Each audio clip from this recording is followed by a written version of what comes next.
Bonjour, voici une expression à réduire et comment je dois calculer. Donc, qu'est-ce que j'ai ici? J'ai une expression qui contient une multiplication d'un terme avec un monôme avec un binôme. La somme de deux termes et ici la multiplication entre ce bonhomme-là et cette expression-là.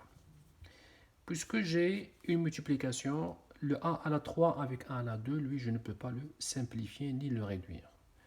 Alors, qu'est-ce que j'utilise? J'utilise la distributivité.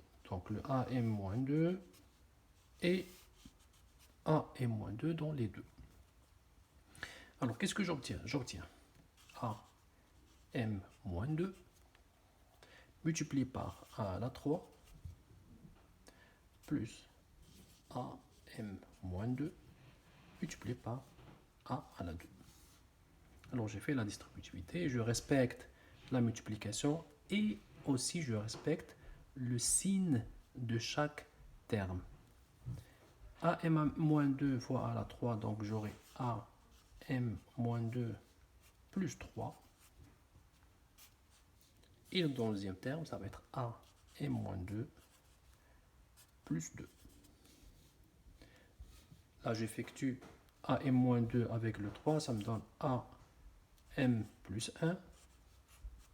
Et dans le deuxième, ça va être AM, puisque moins 2 plus 2 égale à 0. Finalement, la réponse finale, ça va être AM plus 1 plus AM. Puisque les deux termes ne sont pas semblables, donc je ne peux pas les réduire. Voici le deuxième exemple. Lui, il est très intéressant. Le deuxième exemple, il contient deux fractions. Première fraction, c'est 6x à la 3 plus 3x sur 3x plus 2x x plus 5. Alors, comment je calcule cette expression-là? Voici l'idée. L'idée, c'est, avant de faire, là, c'est une fraction, ici, il n'y a pas de fraction. Alors, qu'est-ce que je dois faire? Je dois, premièrement, simplifier le maximum possible pour que je puisse avoir une somme, une expression ou un polynôme ou un monôme qui est réduit et qui va me faciliter la tâche dans mes calculs. Alors, je vais voir, premier terme ici, est-ce que je peux simplifier ici? Oui, je peux le simplifier comment? Alors, ici, je vais factoriser 6 avec le 3. Le facteur commun, c'est 3. X à la 2 et x, c'est quoi le facteur commun? C'est x. Donc là, j'ouvre une parenthèse pour effectuer la factorisation. Lorsque j'enlève le 3 de 6, quand j'ai dit enlever, ce n'est pas la soustraction, mais c'est plus la division. Qu'est-ce qu'il me reste? Il me reste 2. Et quand j'effectue x à la 2 avec x, il me reste x à la 2. 3, il me reste 1. X, il me reste 1. Donc là, j'aurai 1.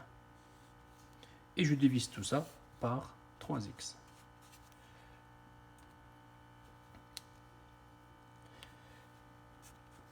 Et j'écris 2x, x plus 5.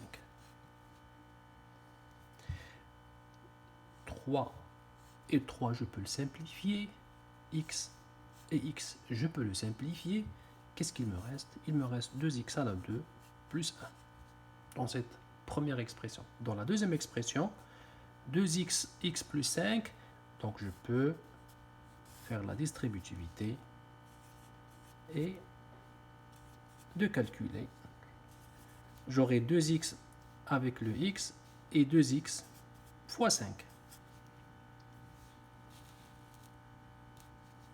Dans la première expression, je ne peux pas la toucher parce qu'il n'y a rien à simplifier puisque les deux termes ne sont pas semblables. Deuxième terme, c'est 2x à la 2. Et le troisième terme, c'est 10 fois x. Pourquoi? Parce que j'ai effectué la commutativité entre le 2 et le 5, ou bien le 5, pardon, le 5 et le x, j'ai fait la commutativité, et j'ai obtenu 2 fois 5, qui est égal à 10. Maintenant, quels sont les termes semblables dans cette expression-là? Voici les deux termes semblables. 2x à la 2 plus 2x à la 2, ça me donne 4x à la 2. 10x et plus 1. Voilà l'expression, le résultat que j'obtiens après avoir fait la simplification. Donc là, il faut faire très attention. Au début, j'avais une fraction. Alors, il faut que je la simplifie. Avant d'effectuer quoi que ce soit, simplifier et simplifier et simplifier pour avoir une expression plus simple. Et à la fin, je fais mes calculs. J'espère que vous avez apprécié cette capsule. Si vous aimez, faites un abonnement, un like et un commentaire. Merci et à la prochaine.